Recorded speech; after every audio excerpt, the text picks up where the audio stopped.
지난 주말입니다. 그러니까 일주일 전이죠. 한국에서 너무나도 안타까운 소식, 뉴스 하나를 들었습니다. 부산에서 같은 학교를 다니던 여고생 3명이 함께 아파트 옥상에서 투신을 해서 숨졌다는 그런 뉴스였습니다. 아직 이유가 정확하게 밝혀지지는 않았고 또 앞으로도 완전히 밝혀질 수 있을까 하는 의문은 남는 것 같습니다. 그럼에도 불구하고 정말 꽃같은 아이들이 같은 날, 같은 시간, 같은 장소에서 그와 같은 선택을 했다는 사실 자체로 뉴스를 듣는데 참 마음이 아팠습니다. 그 아이들의 이야기를 들어주고 또 격려해주고 위로해줄 누군가가 곁에 그 당시에는 없었나 보다 하는 그런 생각을 하니까 콧날이 시려오기도 했습니다. 그 뉴스를 보면서 몇 해 전에 다른 뉴스 하나가 사실 겹쳐왔습니다. 11월 달쯤이었는데 한국의 수능 시험이 끝난 직후였습니다. 수능 성적을 비관했던 한 학생이 내가 스스로 목숨을 끊겠다 이런 내용의 글을 SNS에 올린 거예요. 그래서 심상치 않다라고 판단했던 이제 인근의 경찰들, 소방관들이 근처 아파트 10개 동을 샅샅이 뒤지게 됩니다. 그러다가 아주 극적인데 한 아파트 14층에서 이미 머리에 휘발유를 뒤집어 쓰고 한 손에 라이터를 들고 막 불을 붙이려고 하는 이 학생을 찾아낸 거예요. 그때는 찾아냈어요. 학생이 더 이상 살고 싶지 않다, 가까이 오지 마라 막 하는데 경찰들이 그 학생을 안정시키려고 이제 대화를 시도한 것이죠. 학생은 자신의 처지를 비관하면서 이제 넋두리를 늘어놓았고 경찰들이 계속해서 이런저런 말로 위로를 하고 들어주는 거예요. 그러다가 한 경찰관이 던진 말이 결정적으로 그 학생의 마음을 돌이키게 됩니다. 그게 어떤 내용이었냐면, 얘야, 지금 힘들지 모르지만 너는 아직 어리고 앞으로 좋은 날이 있을 거야. 너는 참 소중한 사람이란다. 이야기를 했는데 그 아이의 마음이 거기서 돌이켜지게 됩니다. 뭐 시험을 잘 치렀건 못 치렀건 간에 너는 참 소중한 사람이야. 소중한 사람이야. 이야기를 들었을 때 그 한마디가 움츠러들었던 마음을 다시 열게 하고 그 아이를 부모에게 돌아가게 하는 원동력이 된 것이죠. 사랑하는 여러분, 놀랍게도 오늘 우리 학생이 읽어준 말씀 가운데 하나님께서 스바냐 선지자를 통해 사실 우리에게 그렇게 말씀하시는 것입니다. 알고 있니? 너는 나에게 너무나 소중한 존재란다. 이런 말씀을 사실 해주시는 것입니다. 여러분, 스바냐서 3장 17절 말씀을 다시 한번 읽어볼까요? 우리 편한 언어로 같이 한번 읽어주시면 좋겠습니다. 너의 하나님 여호와가 너희 가운데에 계시니 그는 구원을 베푸실 전능자이시라. 그가 너로 말미암아 기쁨을 이기지 못하시며 너를 잠잠히 사랑하시며 너로 말미암아 즐거이 부르며 기뻐하시리라 하리라. 아멘. 아멘.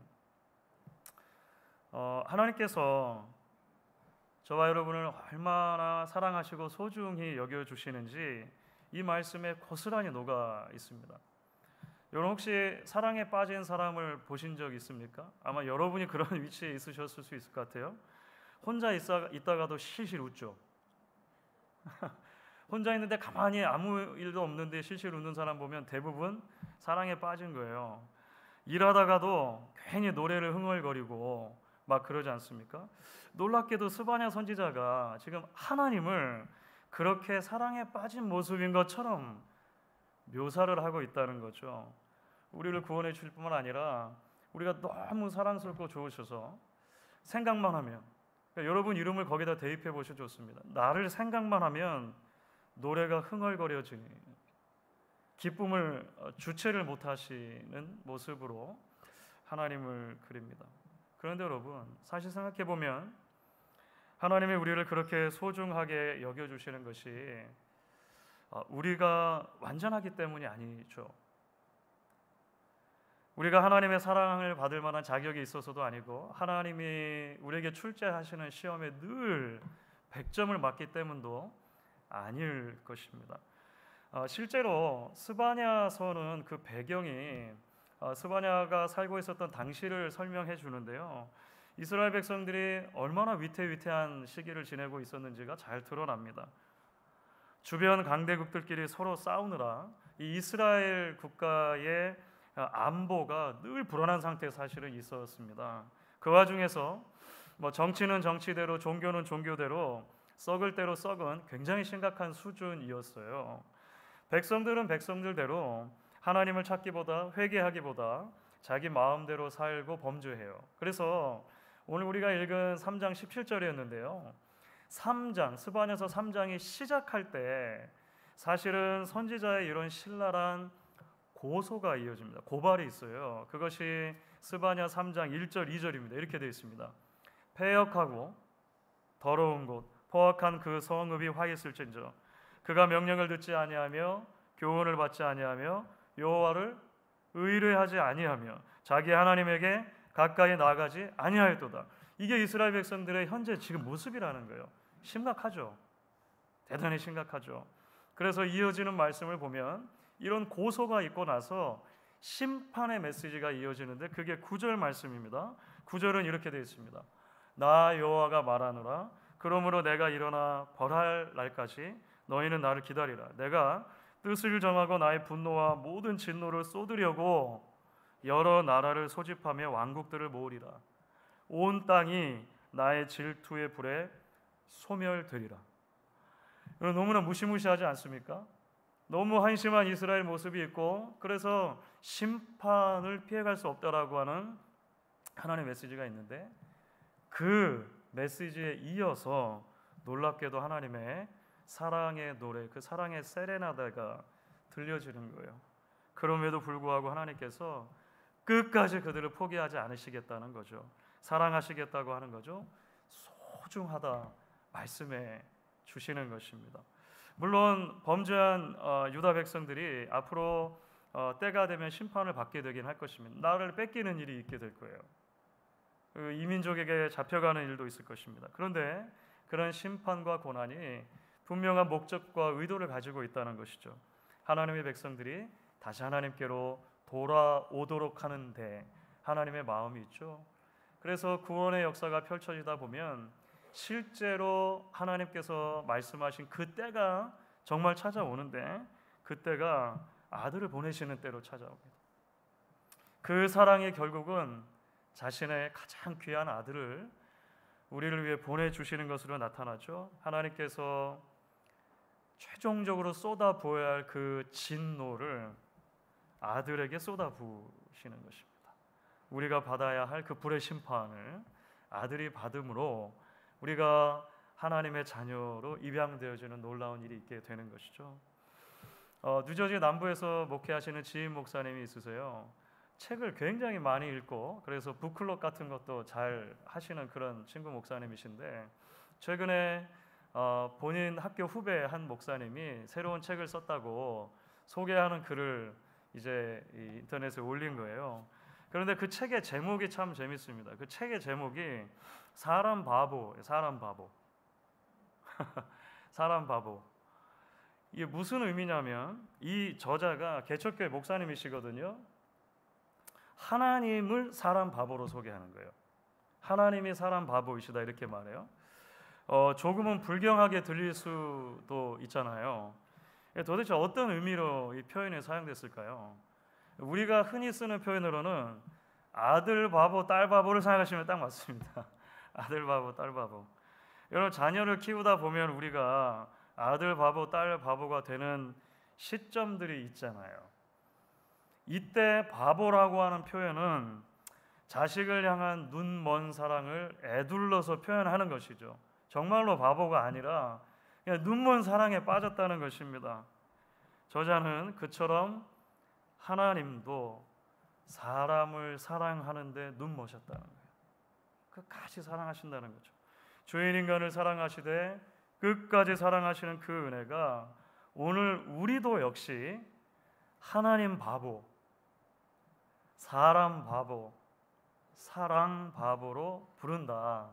그런 이야기를 그 목사님이 하시더군요. 주 안에서 사랑하는 여러분, 너는 참 소중한 사람이다라고 말해줄 수 있는 한 사람만 있어도 험한 인생길에서 다시 일어설 수 있는 힘을 얻을 수 있을 텐데, 여러분, 오늘 천지를 지으신 하나님 아버지께서 저와 여러분에게 알고 있니? 너는 내게 정말 소중한 존재란다 말씀해 주시는 것이죠. 저는 바로 이것이 우리가 어떤 상황 속에서도 다시 일어날 수 있고 나아가 감사할 수 있는 이유가 된다 생각합니다. 저희는 어느덧 한 해의 딱 절반 지점에 와 있습니다. 여러분 놀랍지 않습니까? 한 해를 시작한 것이 엊그제 같은데 정확하게 지금 절반 시점에 와 있죠. 눈 깜짝할 사이에 지나간 시간인 것 같기도 하고, 동시에 돌아보면 참 많은 일들이 있었던 시간들이기도 할 것입니다. 때로 하나님의 손이 어디에 있는지 알 수 없어서 두렵고 불평했던 적도 있으셨을 것입니다. 때로 외로움과 염려로 밤을 지새웠던 적도 있으셨을 것입니다. 그런데 여러분 아십니까? 그 모든 순간순간 하나님께서 우리를 그 사랑의 눈길로 지켜보셨다는 것입니다. 우리를 소중하게 여겨주시고 우리 때문에 노래하고 계셨다는 것입니다. 일전에 한 목사님 설교를 듣다가 아주 재미있는 이야기를 들었습니다. 한번 제가 말씀드린 적이 있는 것 같아요. 오리 알에서 오리 새끼가 이제 나올 때, 깨어날 때, 그게 사실 태어나는 오리 입장에서 보면 여간 힘든 일이 아니라는 거예요. 그러니까 우리는 생각할 때 이게 시간이 되면 그 어미 오리가 부화를 잘 해주면 시간이 되면 그냥 알이 저절로 탁 깨져가지고 얘가 그냥 뿅 하고 태어난다 이렇게 생각하는데 그게 아니라는 거예요. 오리 새끼가 자기 의도를 가지고 그 두꺼운 껍질을 안에서부터 깨고 나온다는 거예요. 깨고 그 작고 그 연약한 부리로 계속 알을 쪼아대 가지고 이거 깨고 그 다음에 나오는 것이죠. 자, 그러면 이렇게 생각할 수 있잖아요. 오리를 막 우리가 측은하게 여겨가지고, 오리가 너무 불쌍하죠. 긍휼히 여겨가지고 누군가가 그걸 도와주면 어떻겠습니까? 도와주면 고생하는 오리가 불쌍하니까 밖으로 껍질을 쉽게 깨고 나서 내가 껍질을 깨주면 어떻게 될까요? 이게 오리 편에서 보면 굉장히 쉽게 힘들이지 않고 태어날 수 있을 것 같잖아요. 그렇지 않다는 거예요. 그렇게 도움을 받고 오리가 태어나면 그 새끼가 불과 몇 시간 지나지 않아서 그냥 죽는다는 거예요. 그러니까 살아갈 만한 그 힘을 그 안에서 기르고 깨고 나와야 되는데 누군가 대신 깨주는 게 안 된다라고 하는 것이죠. 그러면서 그 목사님께서 때로 힘들고 어려운 상황을 우리가 다 지나가도록 내버려 두시는 것도 우리를 향하신 하나님의 놀라운 사랑의 관심의 표현이다라고 하는 이야기를 해주시는 것을 들었습니다. 사랑하는 여러분, 한 해의 절반 여기까지 달려오셨습니다. 여러분 수고가 참 많으셨습니다. 이제 우리 앞에 또 다른 절반이 펼쳐져 있죠. 우리는 오늘 말씀을 통해 다시 한번 확인하게 됩니다. 하나님께서 저와 여러분을 소중하게 생각하시고 사랑의 눈으로 저희를 지켜보아 주신다는 것이죠. 우리 인생을 향한 하나님의 거대한 생각과 더 큰 그림 계획을 가지고 여기까지 우리 인생을 인도해 주셨다는 것입니다. 그리고 지금 다시 한번 우리에게 말씀하시며 확인시켜 주시는 것이죠. 너는 내게 참 소중한 사람이란다.